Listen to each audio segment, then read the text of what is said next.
The last 2 days, we've been mostly focused on the storm. That's been the big story because there's so much, it's wrought so much damage. So let me throw that first question out to you. If you were a senator, what would you do about this disaster? We should, let's say, prepare for the disaster preparedness program of the government, that we should not be reactive, but rather we should already look forward. When this kind of problem arises, we have to prepare way ahead. What should be the response? Government should be ready. Our country is besieged by storms every year. So why do this thing continue to happen? At least a dozen, in fact. Yeah. So with how the government is carrying out rescue and relief operations now, where do you see them falling short? Where's As where what the issues? Former President Duterte said, we should have prepared ahead and not be reactive. So I agree with him. We have the 911 program, which I co-started with when I was still with the DILG. When the storm was already seen to be entering the Philippines, our police force, our firemen, all the responders should be prepared for it.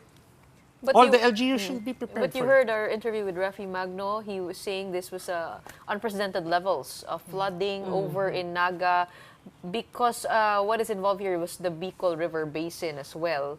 Bukod doon kasi nga parang yung bagyo nandito sa may east going west. Pero yung cloud formation pa gano'n, parang hindi, kumbaga parang, I mean, how could they have prepared better for this? Natural calamity cannot be controlled by us. We can just limit its effect. No? We should look at the problem of our forests. Kailangan ba may reforestation? Denuded ba yung ating mga trees?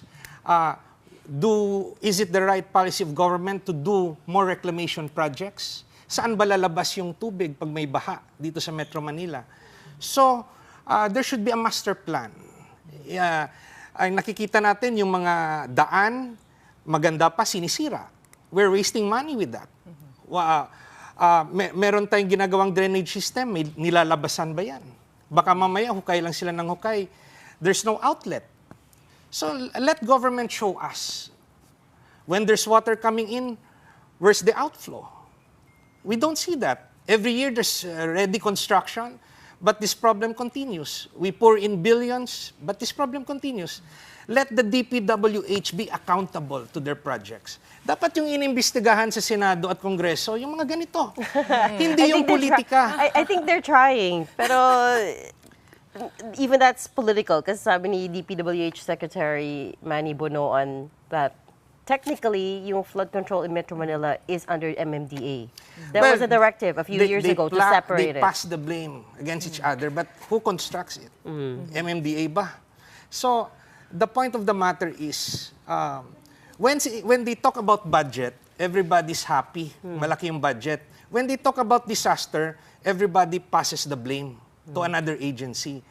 So, you're there, you have been given the trust by the President. Be accountable. Be responsible. Pag nagka-failure yung departamento mo, unlike in other countries, they offer resignation. Dito, kapituko eh. Pero attorney, matagal na itong problema natin sa pagbaha eh. Sabi nga, I think we figured out that there was no master plan. Yes. The President figured that out. Ang But, sabi kasi, no, it's like, been there a long time, even yes, during the term of President Duterte. 50 There years. are master plans for the municipalities, but There are not a master plans nationwide. per river basin. Per river basin, according but to not a DPWH. nationwide. As what I've said, there are policies of government that we should review, whether it will help in the flood control programs like reclamations, like the, let's say, mining, like the trees that are gone. Meron ba tayong reforestation program? What will stop the flood from the sea? May mangrove ba tayong nilalagay sa shoreline natin? Having said that, though, the way this whole Bagyong Christine is playing out, we see that it's two main things. Tama si Gretchen, no? And everybody else. Sanay naman tayo na binabagyo tayo, but we're seeing effects of climate change and combined with environmental degradation, as you have mentioned. Ano po yung stand? I understand marami tayong mas pressing problems, but we can't deny that these, kumbaga dati konsepto medyo highfalutin siya, but now it's really hitting us and slapping us in the face. What do you intend? No? With your experience in the DILG going around, I'm sure during such disasters, ano po yung mga naiisip nyo? If you do win, kung pinagpala tayo, manalo kayo, ano po yung tutulakin ninyo in terms of addressing, sige, itong mga disasters? Okay. Yung mga taong gobyerno, dapat hindi sila yung mag-claim na sila lang yung may monopoly of intelligence. We have our scientists from the academe, we have our engineers, we have our architects, we have our master planners. Invite the private sector. Talk to them. How do we solve this? Rather than, iba kasi, pag appointed ka na sa government, you claim to be the most intelligent person. We involve the private sector, help us. We have this continuing problem. Tell us what to do. So it should be a partnership between the private sector and government. Let's do the consulting. Yung legislative consulting, yun. Hindi yung politika, nagbabantayan. They see the fault of another politician, but they refuse to see their own fault. That's the problem. To be fair, I think there are public-private conversations going on. That's precisely why Frederick Go, the special assistant to the president, was appointed to that position, right? To be the conduit for the government and the private sector. But since you brought it up, are you for or against mining? There are pros and cons to both sides. There should be responsible mining. Of course, everyone Once you do the mining, do we follow the regulations that the trees should be replanted? Is it done? Is the DNR strict in implementing the guidelines? It should be a balance, because if we stop totally correct. mining, how can we industrialize? Correct. How can we create jobs?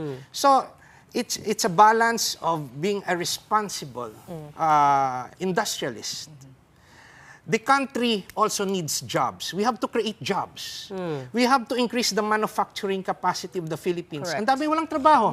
Kung puro ka na lang bantay dyan sa baha, pag wala na yung baha at gutom yung tao, another problem is created. Yeah.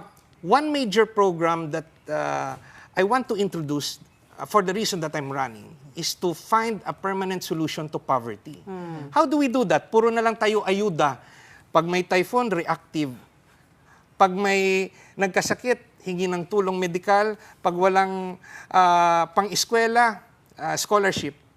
But how do we solve that? Marami tayong scholar, walang trabaho after graduation. The Philippines has to industrialize. We have to increase the manufacturing capacity of the country. We build our own weapons. We build our own machines. We build our own vehicles. There's Francisco Motors. There's Arms Corps. We thank SM, gumawa ng mga shoes. We thank our Philippine industrialists because they give jobs. Now, we support our scientists, we support our engineers. Maraming matatalinong Pilipino, help us solve our problem. Hindi yung politiko nakaupo sa aircon at sa tingin niya siya yung pinakamatalino. Now, how do we do that without violating tariff agreements?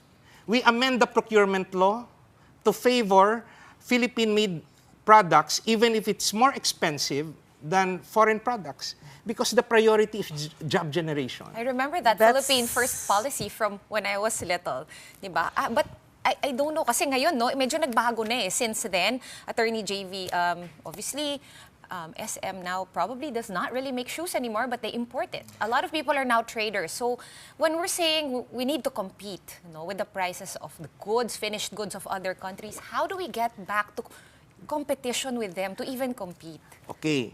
I was talking about industrialization. The partner of that is state-managed farming. Lahat, one of our biggest problem is agriculture. not the biggest. Marami na tayong matatalinong Secretary of Agriculture. Even our President became a Secretary of Agriculture. Our traditional programs are land reform, low-interest loans. I was a director of Land Bank of the Philippines for 4 years. Meron tayong cooperatives. Yung cooperatives, 50% failure because of private corruption. Yung land reform natin, where's the success? Yung binigyan ng lupa, binenta ulit sa subdivision owners, binenta sa landowners. They're given 1 hectare, pagdaanan ng bagyo, may emergency sa pamilya dahil namatayan o may nagkasakit, ibibenta yung lupa. The cycle of poverty goes back. So what is state-managed farming? all government lands na hindi nagagamit, nakatiwangwang, should be used for agribusiness, should be managed by government to create jobs.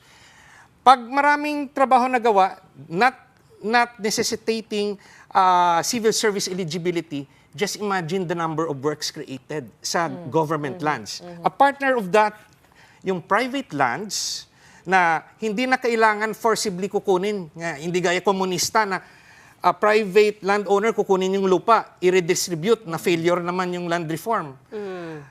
Ngayon, under state-managed farming, the landowners, big landowners and the CLOA landowners, they have the option to rent it to government for government to manage it as big farms. Then, prioritize sila to work for government. May 15-30 sila na salary, government rate. Everybody wants to be a teacher, a soldier, a policeman. Ito, a farmer. Na stable yung job. May trabaho. With that, we solved so many problems due to unemployment, underemployment. At farmers doesn't need to be civil service eligible except for managers. Except, does the government have the capacity to run large-scale farms is the question, They have, right? you know, the failure ng food yeah. security natin, because maliliit yung farms, because of the agrarian reform, up to 3 hectares ka lang. How can a 3-hectare farmer survive? Daanan niya ng bagyo. Yeah. Binigay mo yung lupa, pero titignan mo, they violate the 10-year prohibition period to sell it. Sa totoo lang, may mga open deed of sale na yan. Yes. That's the reality. Dumadaan kayo sa highway, makita nyo yung lupa, hindi ginagamit.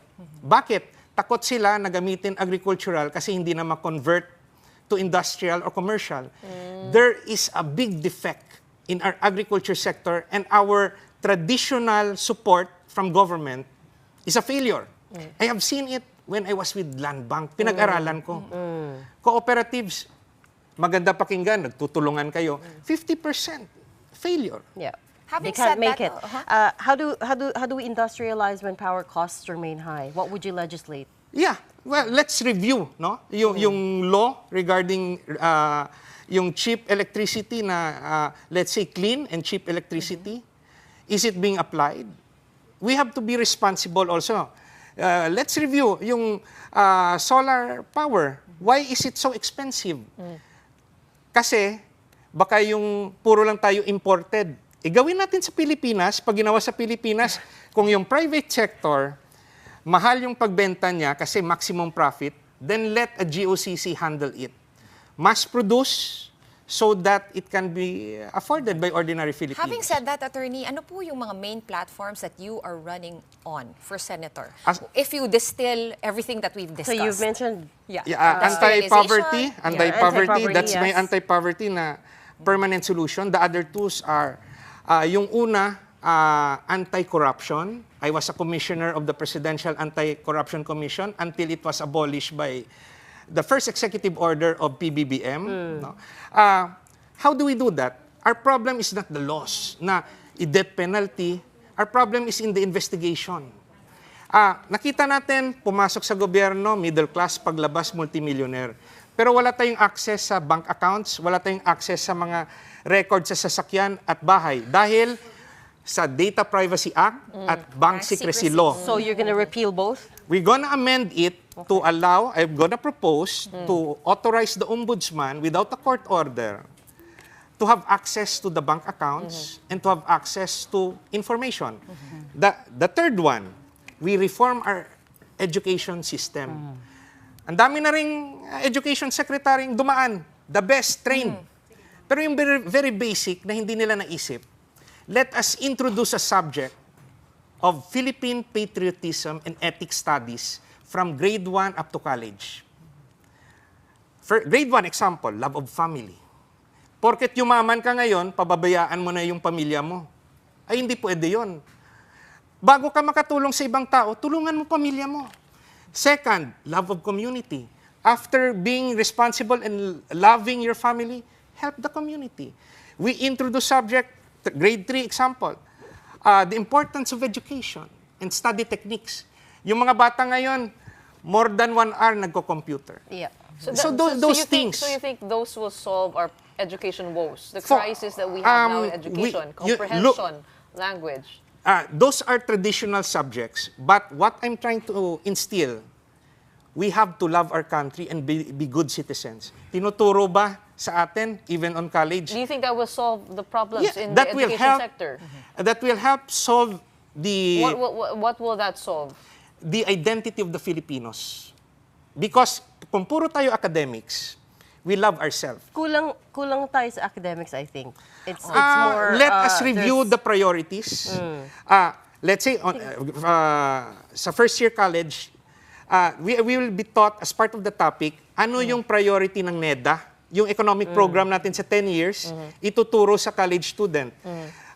Last year in college, ituturo sa atin yung what is taxation, what is custom duties, Yeah. and how to file an income tax return. Yeah, that's very useful. tax Attorney, is hold on. Sorry, we're running out of time, but we do need to talk about politics. Why are you running under PDP-Laban when you were the founding president of Partido Federal? Originally, Partido Federal ng Pilipinas was created to accommodate former President Duterte back in 2018 when there was an internal conflict between Senator Coco Pimentel faction and that of President Duterte. Now, there's an internal issue on that. It has been decided by the COMELEC. And now it's presently with the Supreme Court. So we wait the final decision. But insofar as the status of PDP-Laban is concerned right now, the only recognized group is that led by our chairman, former President Duterte, Okay. our president, Robin Hood Padilla, and our SecGen, Amy Neri. Would you say you completely align with the principles of Duterte? We asked the same question to Attorney Jimmy Bondoc, and he says he does align with Duterte's principles. How about you? Let's be honest. No government or no administration is perfect. I came in, I helped the president. There are defects within the administration, but I try to be one from the inside to help reform government. I fought from the inside. I'm a middle class. I'm not a millionaire. I'm not a multimillionaire. I'm not a billionaire candidate going for the Senate. But why did President Duterte choose me to be part of the slate now? Wait, so he chose you? I need to really confirm this because we also asked this to everyone who ran. Initially, tatlo lang yung initial candidates and then nadagdagan ng tatlo. Right? That's you, Attorney Jimmy Bondoc. And Raul Lambino Right. also. That's right. So what caused the delay? Were you convinced by the former president to run or did you step up and volunteer and say, okay, I'm going to run for Senate? PDP-Laban Negros Occidental nominated me to the president during our National Assembly. In fact, ahead of that, they wrote a letter because they know the programs I carry, which will reform and transform the country. It's a program that is not traditional. It's a program really needed by our country. Who is logical enough if you're a politician to open your bank account? But I saw that as a problem. Do you agree with Duterte's drug war and how he carried it during his administration? It's like this.